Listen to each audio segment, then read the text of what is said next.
let's get to it. Let's talk about the race on Sunday at Martinsville. What's a NOCO? I have no idea. Come on, NOCO you 400. didn't think I was going to ask you that question? I forgot. It's got I would think some kind of automobile, something. Is it? That's a good guess. I like that guess. Race car, it's car probably race. Abbreviated, you think? NOCO? I was wondering because it's all caps. And I never actually looked into what the sponsor for this weekend was. So let's see. NOCO. Oh, yeah, it looks like the NOCO company, Consumer Electronics. Okay. So automotive, chemicals, plastics, various electronic components. So it's the NOCO company, but I don't see any reason for the abbreviations. So I don't know what the NOCO means. It must be an insider kind of. I could see Co being company. I wonder what NO. There you go. So NO. Well, no, it says the NOCO company. Oh, it says that would NOCO be company. Weird. Oh, the No company. Yeah. So no. That's, So the No. I wonder what the No stands for. So anyway, if anybody knows, let us know. That's what this is all about. Put it in the comment section. Sponsoring a NASCAR race. Hey, somebody has to know. Yeah. All right. So, part of sponsoring a NASCAR race to give us awareness of this. We have no idea who you are or what you are, but we're going to find out. Hey, I've got NOCO. I got the logo. I'm representing. I got the logo, and it's a nice logo compared to some of the other logos that we've been using. Mentioning your name. Yeah, it's clean. I like NOCO for it. It's better than these long ones. So I like it. It's just big. It's very well done. I like it. Yep. All right. So last week in the dirt race, we had for the first time, I believe, we did not have a single driver that we all agreed upon. This week, one. Wow. What's going on here?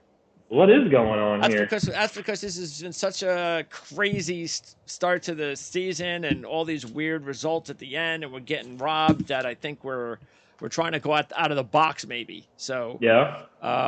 Who is that driver? I'm going to tell you right now, I don't think you're going to get this. I'm going to help you by saying this. I don't think you're going to get this on 3 tries. You're going to need 4 or 5. Well, that eliminates the first one I was going to guess. I'm going to say it's not one of the top guys then. See, I made it easier for you. And I'm going to say my top guy, by you saying that, is not so Gibbs? No.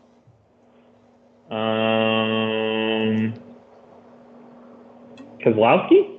Nope. I'm trying to look through down. Cindric? No. It's not a long shot. It's not a long shot.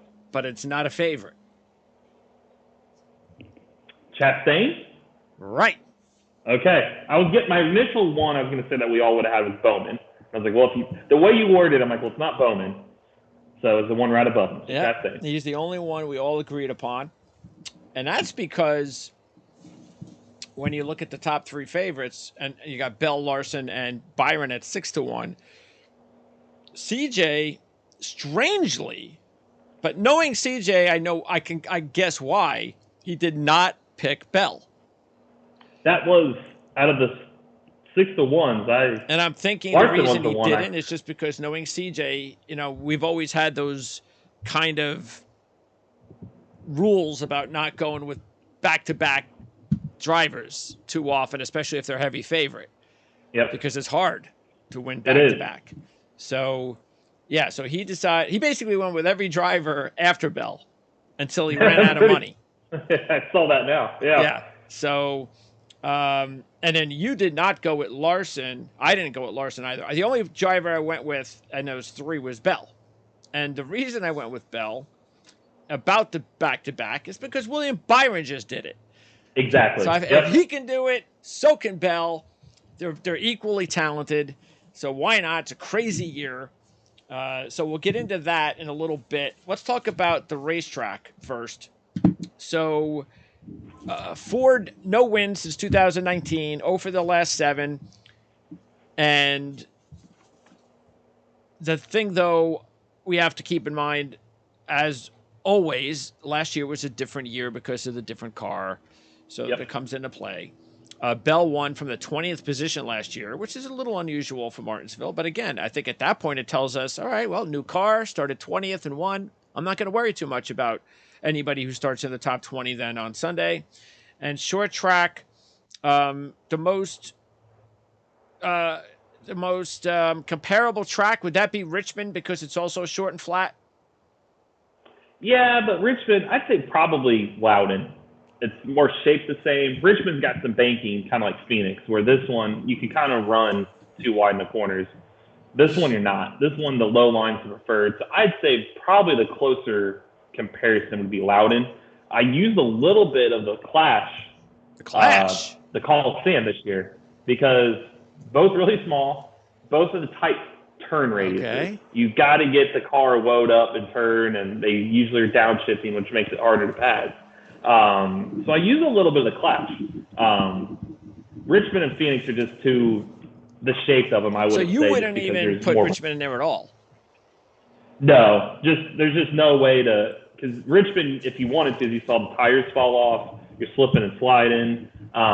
This one, even the tires falling off, they're going to downshift, and they're going to get their car load up and go to low line.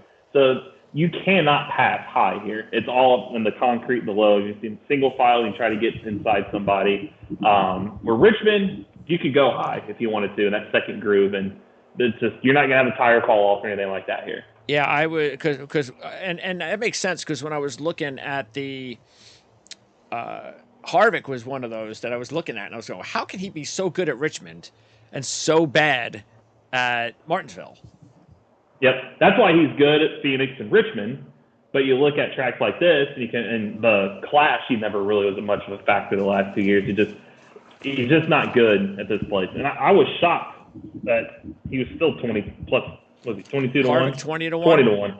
Yeah, I thought he'd be farther back. So yeah, I use more of those. An interesting trend, to go back to your starting spots. The front row starters have failed to win each of the last 19 Martinsville races. Wow. Even that's also kind of crazy. Wasn't there another race that was similar, what we were surprised about recently? Yeah, I think Richmond was kind of that way. Okay. Yeah.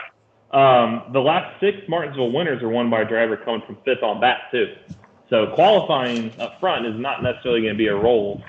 It's weird to say that. It's hard to pass there, and then you got starting spots that don't really correlate much. So, but 10 of the last 12 have also started in the top 10. Yeah. So really 5th through 10th is probably your sweet spot, depending on who you got there. And 16 of the last 17 races were won by Gibbs, Penske, or Hendrick there.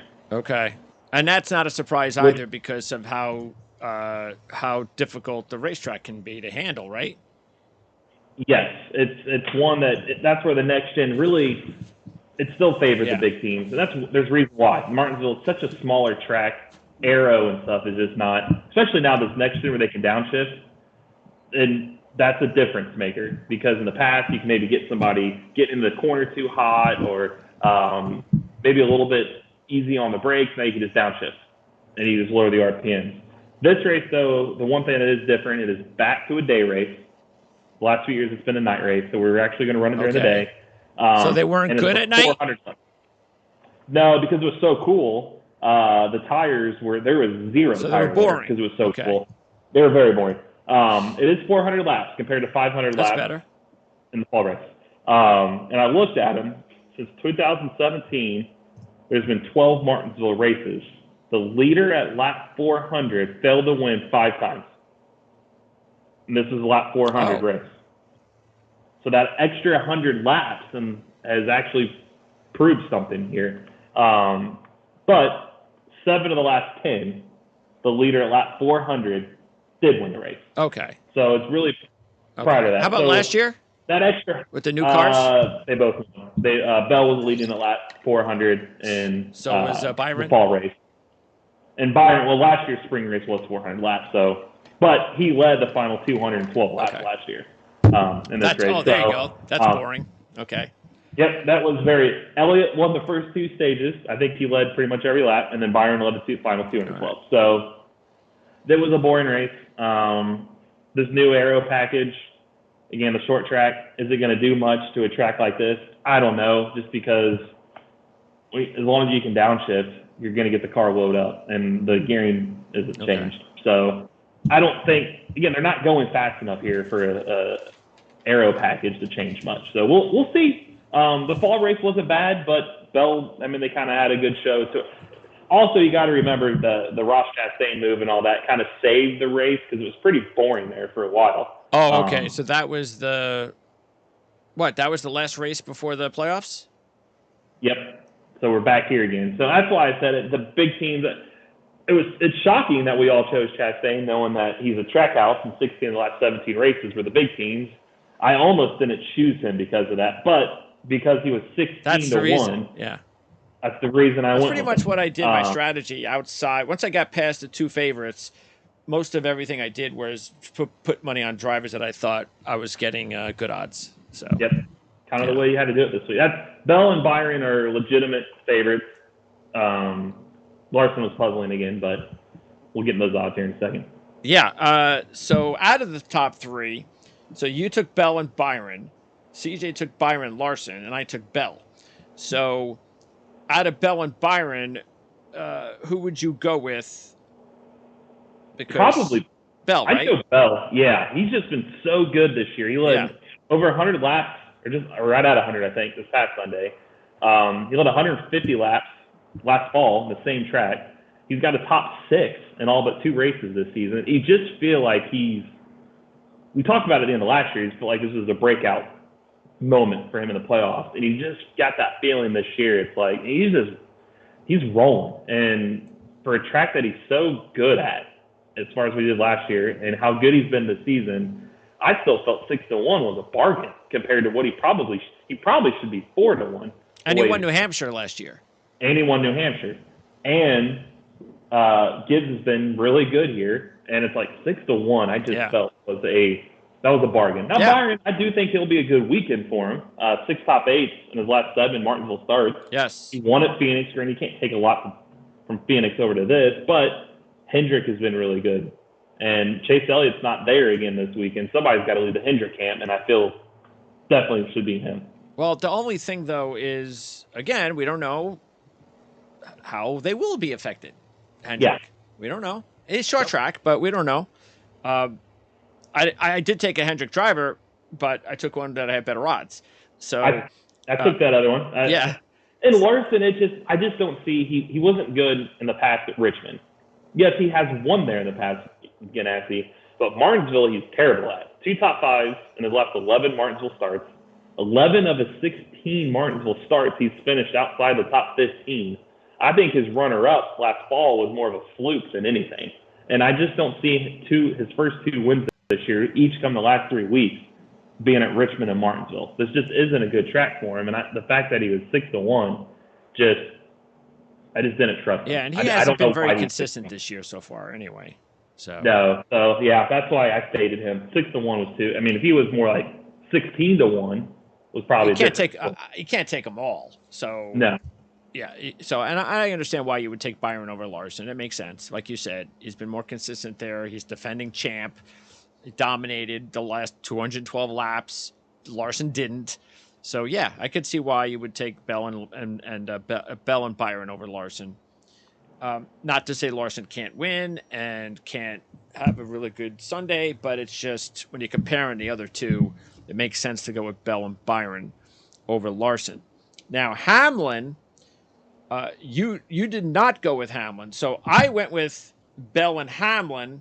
You went with Bell, Byron, and Truex. So now with Hamlin, I know things aren't going very well for him. There's a lot of issues, but the issues to me are correctable. And look, I don't like the fact that he's 7-1 when he hasn't had a top 5 all year, but he's so good at this racetrack. Last time he was here in October, he led over 200 laps.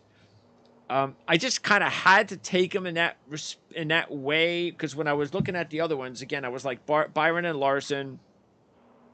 They've already won this year. It's not like they have the history Hamlin does here.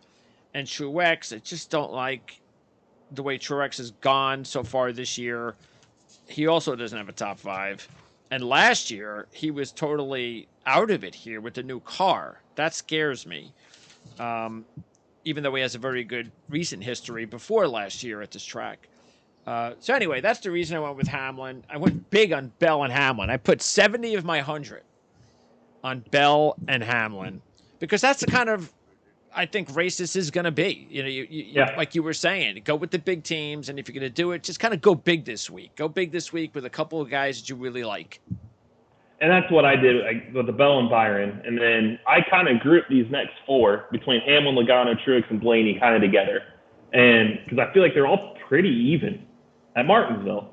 And so I broke it down a little bit further, and I looked at Hamlin, and 4 of his last 6 Martinsville finishes have been 11th or worse. So I'm like, that kind of scared me a little bit. But he's won there 5 times. So I'm like, okay, well, that kind of evens it out. Then he led the 203 laps. I'm like, okay, now I'm swinging back towards his favor. But then on the season, he's got 3 finishes of 20th or worse in the last 5 weeks, and 4 of the last 5 being outside the top 15. So I'm like, that scares me. Logano, same way. Top 5 finishes in 2020, 2nd last spring, 9 top 10s in the last 10. He was 6th in October. But on the season, he's got 2 top 5s all year, and both are on super speedways. Phoenix, he was 11th. He was just kind of an after factor, and that was after he won last fall. So I'm like, I don't trust him either. And then Truex, I'm like, well, he hasn't won in 54 races, and Blaney hasn't won in 52 races. But Truex has won 3 of the last 7 in Martinsville. He won the LA Coliseum. He should have won Richmond. I'm like, 8-1. I feel like he's improved even from the Coliseum last year to this year. 8-1 seems like a bargain. So I feel like he felt closer to winning here than Logano or Hamlin did. And Blaney, if his pit crew shows up and they're ready to actually give him good pit stops. And he doesn't get spun out late? Yeah. I mean, he's had a top 5. I mean, if you could get him on a top 5 bet, take it. I mean, it's 4th last year in the spring race, 3rd in the fall, runner-up both races in 2020. 7 top 5s in his last 10. Just crazy. And then 2021, he was 11th in both races, but he swept the stages in the spring race. I think it was a pit problem or something took him back.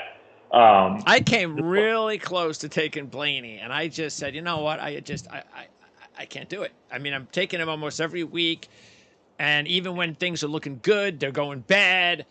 I have him on my fantasy team, so, and I always put money on Blaney every week anyway because he's my favorite driver. So I'm always going to put some money on him anyway. But I was like, you know what? I'm just going to take the week off. But I came really close to taking him. I felt dirty almost taking the 2 winless guys. It's like they haven't won in over 2 years. But I just feel like 8-1 and 11-1, they've been running better, I feel like. Like Blaney, he was the top 3 until he got spun on the final restart. He's right there at Martinsville every year. It's like, all right, do I trust that they're just going to finally get it done? I don't feel good about it, but I'm also getting 8-1 and 11-1 when Logano, 2 top 5s on the year, and Hamlin's just lucky right now to get a top 15. It's like, I just feel those guys have the pace to win compared to the other 2. But again, like you said, you can't take all of them. I mean, nobody actually took Logano. None of us. No, I just didn't trust them for that factor. So out of those 7, I feel comfortable saying the winner's probably going to come from those 7, but which one of those 7 is going to be the one? Yeah. And it's probably going to be Logano since none of us picked him. Probably. Yeah, because the thing is, too, again, as we said, Ford hasn't won there since 2019, but last year, Logano and Blaney did really well. They didn't win. I don't even know if they led any laps, but they were both 6th or better in the 4 between them at Martinsville. So, and then Logano does have a good history at the track, very good history at the track. And so does Blaney. So you would think, all right, but I can see the Blaney thing, though, was because of the odds. So at least I'm getting 11-1 with Blaney. So, yeah, if he was like 7-1, 8-1, I probably would have punished him. But 11-1 for the top 5 machine there, and we've seen there could be chaos at the end of this race. And if he's just sitting there, and that's the way the year's been, chaos at the end of the race. Yes, and he just happens to be there to win, like Kyle Busch did at Bristol last year, then you get him for 11-1. Yep. So do I think he's going to go out and dominate? No. But I do think he'll be in the top 5, and crazier things have happened. So plus it's only 400 laps. That's 100 less laps for his pit crew to screw him over. Yeah, right.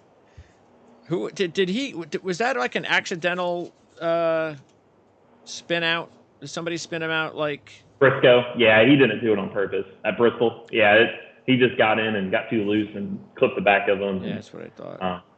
But again, that's where the Bristol dirt, it just gets so random. Yeah. Like if that was on concrete or pavement, oh yeah, you're not going to get finishes. Yeah. He's not going to get punted out of the way. So yeah, I just feel like one of those 54 and 52 race skids, one of them's due, and this is a good track for him. Well, I mean, especially if you think those are guys that are getting close to winning, it's not a bad idea at this point to just take them every week that they're going to tracks that they've had some pretty good history. Yeah. Because they're just too good to not win sooner or later. Too big a team. Yeah. Plus, we've had all this parity. Yeah. Those two have got to win eventually, and it keeps the parity going because out of the three favorites, like you said, they've all won this year. Aren't you concerned with how Truex raced last year here?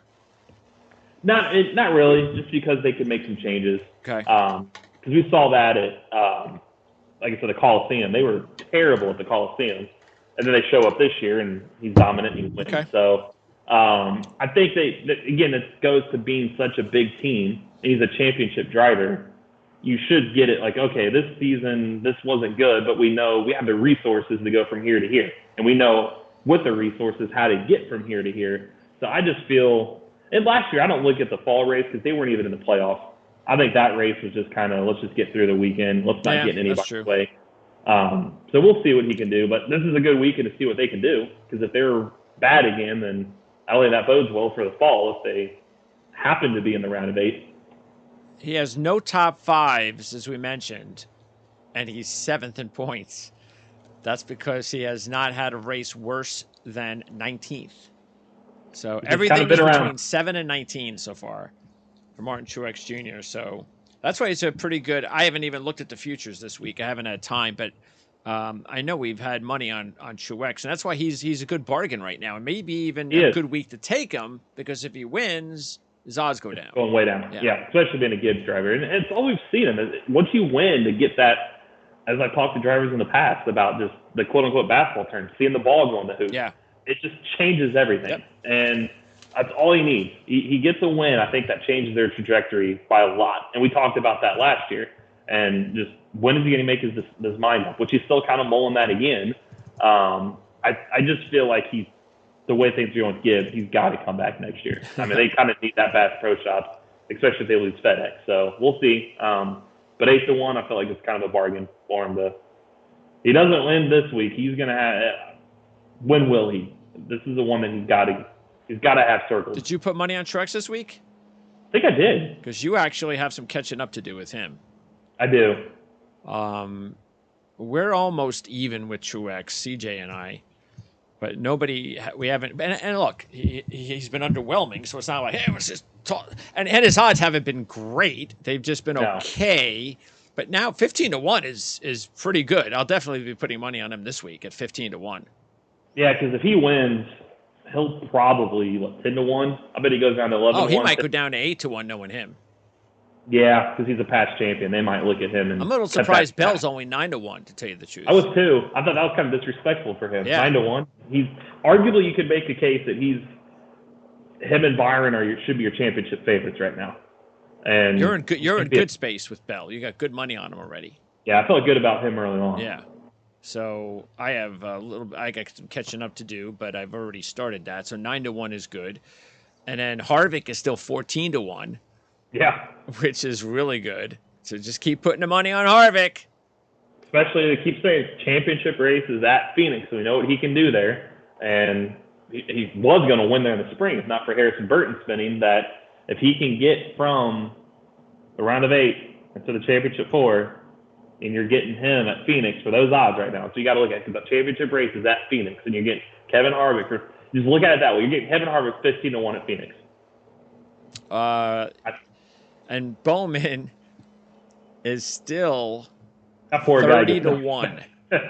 He's got a top 10 in all but 2 races. I have the most money on Bowman, so I don't have to put any more money on him. I've already got double the money that I've invested on Bowman, but he's still 30-1.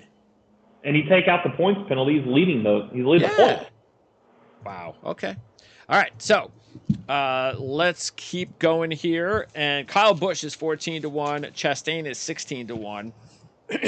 And CJ's the only one to put money on Kyle. Kyle has only led 5 laps in the last 8 races here. So that was a big no-no for me. He does have a good history here, but again, it hasn't been that much lately. And then Chastain, as we've mentioned, is the one driver we all have, second in points. He was top 5 in both races last year. We don't care about Chastain before last year with the new car. He hasn't led a lap yet, but he also, by the way, had a 5th place in the Xfinity in 2020. So really, he's been solid here when it's counted, especially with the new car and Cup.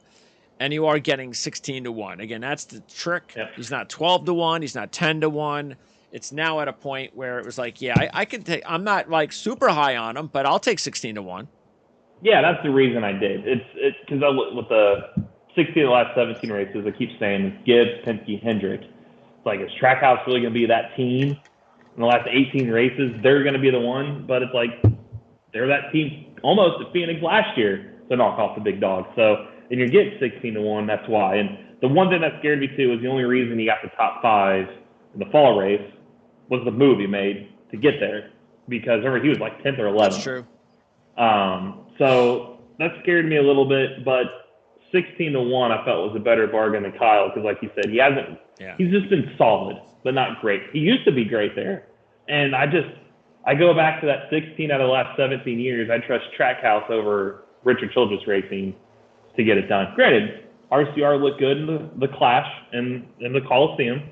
Austin Dillon was a top 5 last year there. He's coming off of a top 5, so maybe RCR could have something, but 14-1, I just thought, I actually put a couple bucks on Dillon. He's a strong play for him. I mean, third. I think he's third in this race last year. Third last week. Where did you put money on the long shot? Cindric and Gibbs? Gibbs, yeah. How come you didn't put money on Dillon? I just don't trust he's going to win a race. It just seems like his race wins are But fluke. isn't that the way he does it? He'll come out of nowhere, he'll win a race, and then he disappears again. I mean, it's like you just don't know when it's going to happen. That's why I struggle with Martinsville being one that he's – yeah. It's just not one of the everybody wrecks or the fuel saving or just – it doesn't tend to happen at this track. I feel good about for him and Kyle – if you wanted to wager like top 5 or top 10 finishes, you could find them on sportsbooks. Great plays on there. But if actual win, I just struggle to think that he will win outright over. I can keep going back. 16 of the last 17 Martinsville races are the big teams. Yeah. We're talking about an outright win. Do I feel that Richard Childress Racing is going to beat those teams? It's just hard to believe right now. All right. Bowman, Harvick 20-1, Keselowski 22-1. And nobody put money on Harvick.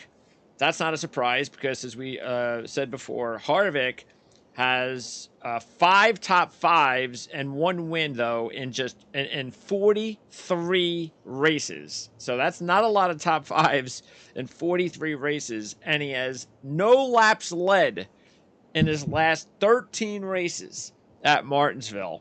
So, yeah, scratch him out. Yep. Not winning this one. No, Bowman, Keselowski. So you put money on both of those guys. I put money on Bowman. He's got 2 6th-place finishes and a win in his last 6 trips to Martinsville. Now, the win in 21, he only led 9 laps, but that's kind of Bowman. And let's remember, he only had 1 Martinsville race last year. That was 12th in April. Keselowski has a couple of wins. He's about 50% top 5s in his career at Penske at this track with 2 wins. Last year didn't look so good. He's only led 8 laps in his last 7. Why did you go with Keselowski? And I kind of know why you went with Bowman. Look, the big deal with Bowman too is you're still getting really good odds like this. Okay, that's why we kind of take him every week at 20-1. 20-1 was just bad. Honestly, it just baffles my mind that he's a past winner at this race. Yes. And as you just said, his stats. In the season, he's had a top 10 in all but 2 races. It's like, if you do a blind resume of him and Byron, I bet you probably look at him with having better stats on this track overall. And So 20 to 1 was just absolute no-brainer. I feel like if anybody, like I said, outside the top 7 odds is going to win, he's the most obvious choice, Sure. right? Plus, he keeps the parity going of new winners. So I thought that was a no-brainer. Keselowski was just a hunch. I mean, they didn't look good in the Coliseum 2 straight years now, but I feel like he's running better. He's one of the few, like when Fords, like you said, they've struggled at this track. And on the season, when Fords have struggled, it seems like he's the one leading the laps for him. He's got 4 top 3s his last 8 there. He knows how to get it done. He was up front in the fall race last year there. I think, in fact, wasn't Chastain the one that ran in the back of him on that last lap? I think it was Keselowski. So he was up front. So I just kind of like for 22 to 1. He's got that veteran pedigree you're looking for. Yep. So if stay out, take do some crazy, they can. You get the feeling he's going to win this year. You do. You feel like they're close. So that's why I went his direction. All right. But he was 30 to 1 last year, so they saw something to make him go from 30 to 1 to 22 to 1. So. Well, he's definitely better than last year, that's for sure. Yeah. Yeah, by the time they ran the race last October, things weren't going well at all for that team. No. All right. Reddick is 28 to 1. Buescher, Keselowski's teammate, is 35 to 1. And forget Buescher, he doesn't do anything here. No. Reddick, the only reason I put money on Reddick was I was getting 28 to 1. And I figured the guy's got 4 top 5s in his last 5, a runner-up and a win. We know he can ride the short tracks. And even though, for some reason, it hasn't worked out for him here at this track yet, you know, he does have a top 10, so he has something to go on. But look, there's no way I'm taking him at 15 to 1 or that area, but I'm getting 28 to 1 with Reddick, and he's so hot right now, I just had to put a few bucks on him. Yeah, he's priced right for 28. He's right there to entice you to take him just because of how good he's been this season. It was the 16th or worse in 5 of the 6 Martinsville starts. That's what scared me. Yeah, sure. Because when you look at what Austin Dillon's done, so I'm like, is it him or the car? And you look at Austin Dillon's done pretty good there, so I'm like, well, maybe it's him. But it also is what scared me with Kyle is it truly him? Is it truly the car? Is it a combo of both? Because if it's the car, then that's going to bring Kyle Busch back. So that's why another reason I didn't choose Kyle. But it is for 28 to 1, you're getting a guy who arguably, I think if you're just going off pure speed, entering this weekend, you're just like, hey, who are your championship 4 right now? He's got to be in it. I think so you're getting a championship 4 potential guy at 28 to 1. Usually, sometimes speed does win out, and you never know what situations at Martinsville you can get yourself in. That 28 to 1 is, it's worth a play. 40 to 1 drivers, Almirola, Briscoe, Suarez. Almirola's got 7 top 10s there, so he's been, fantasy-wise, you want to go down that road, that's fine. Briscoe, 9th in both races last year, led 25 laps, and he did have a top 10 in his only Xfinity start in 2020. Suarez never led a lap, not a good track for him, and they're continuing to go through this really bad stretch. Not sure what's going on with Suarez all of a sudden. But out of that group, I think the obvious choice is Briscoe if you wanted to take one of the 3. Yeah, and I punted on all 3, but I would agree. I mean, Almirola, like you said, he's been better as of late there, but he's never had a top 5. So it's hard to think, especially on the season, what we've seen out of him the last few years in general, that like, oh, he's going to magically win it. Martinsville, and he's never had top 5. Briscoe, I like what I saw this past week with him at Bristol, so we'll see how his hand works with the surgery that he may or may not have. They're kind of questioning whether he needs it now, but I do feel better about him. And then Suarez, I mean, he's 27th or worse in 6 of his last 7 Martinsville starts. His last 5 finishes on the season, 22nd, 29th, 27th, 23rd, 25th. It's just, he needs a top 20, let alone, he's not going to win. Just get in the top 20. So, Briscoe's the one you feel best about in that one. And then Dillon and Priest and Wallace are 50 to 1. Cindric 55 and Gibbs 60. So, again, you have Cindric and Gibbs. I have Dillon. And I was, I actually don't think it's a bad idea to maybe put a couple of bucks on Wallace either. he had 12th last week, so that's reassuring. He's better than people think on these shorter tracks, and he was third at New Hampshire last year. Yep. So and he's won truck race there. Okay, there you go. And he had a top 10 here last year, which was his best finish. So I didn't, but I could see why if you want to put a buck or two on him. But again, you went with Cindric and Gibbs, who has never raced. Did he raced last year, right? For the first time. He was in the fall race. Yep. And then his Xfinity record here is excellent, including a win last October. Yep, and he's got 4 straight top 10s entering the weekend. Ninth, and we joked last week he probably finished 9th, and he almost there. He was 5th. And he's getting the Gibbs car, who we just talked about. The 60 of the last 17 races were won by Hendrick, Gibbs, or Penske, and you're getting that for 60-1. And this race, you got to be aggressive with the bumper, and we know he's not afraid to do that. So I thought that's a pretty good odds for essentially Kyle Busch's car last year. And we talked about how solid Kyle was with that car. Gibbs is a little more aggressive, dare I say that.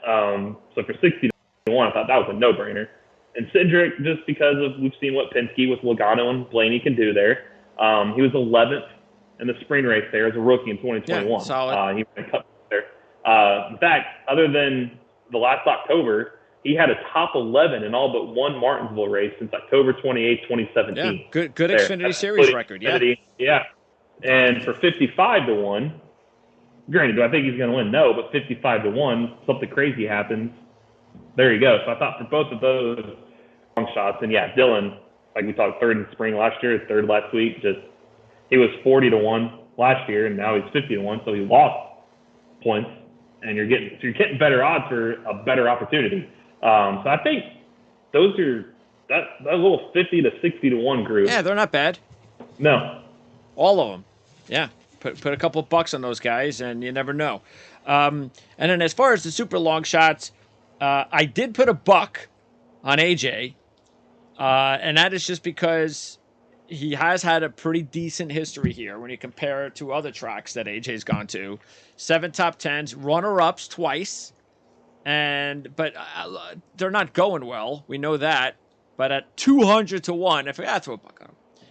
And the other guys, I almost did, or I was out of money. Him and Grayson are they're good there. Grayson, he's 400-1. Yeah, 400-1. 9 combined truck and Xfinity Series starts there. 8 top 7. There's no way at this point in time, if you're the owner, you have to be looking at. You can't be looking at the driver, because how often have Gregson's been coming to these tracks that he's been really good at in the Cup and he does nothing? It has to be there's something wrong with the team, and even AJ, as good as they were. Which is why he's got the full-time job again. It's like, what's going on here? Yeah, it's like we talked about a few weeks ago. It's like, was he even back next year? Because this is not what he signed up for. And he's 7th in 2021 Xfinity race, 3rd last spring. He should be good there. And he's been good at these other, even at the end of last year in his Cup starts. He was top 5s, top 10s. And we kept talking about he's the sexy long shot pick that can make a run in the playoffs with the road courses, and how this is all going to set up for him. And he's been, 16th or worse, all but one race. I mean, just has done nothing. And Grayson, him and Jones, they were the talk of the town. Like, hey, these guys are going to be under the radar. Jones won the Southern 500.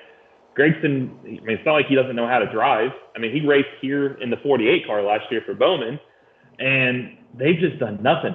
It's just Legacy has done nothing either. So you got to think, arguably, probably the 2 worst teams right now, other than the Rick Ware Racing and Litvak, like if your normal big shot teams, is Legacy, which was former Petty, and Colleague, because Haley's done nothing really. I mean, he almost did last week. He got 6th. He was coming. He was my long shot last week, but that's all he's done. And AJ was 6th in the Daytona 500, so the wild card races, but they've done nothing. So they've got to find a way to turn this around, but they're at the bottom, and the only way these guys are getting the playoffs is to get the win. And AJ can steal one at a road course, so that's his best shot. But then you're going back to the reason he got out of the Cup Series was the only races he could win were the road courses. They got to turn it around at some point, or else something's got to change. Yep. But yeah, for their longer odds, you throw $1 on them, you win 200 on AJ, and you win 400 on Grayson. So it doesn't hurt to throw $1. I guess not. You're only at $1. But yeah, Stenhouse is 400 to 1, and Daytona 500 champion 400 to 1, and he's coming off of a good finish. Yeah, CJ must be happy. He's had Stenhouse in for Elliott, and he's got 2 top 10s in his last 3 races. So that's working out for him. It is. It's going to be interesting when Elliott's back, and does he? Oh, who does he? Well, he's not going to get rid of Gibbs. So who else does he have at the bottom of his lineup?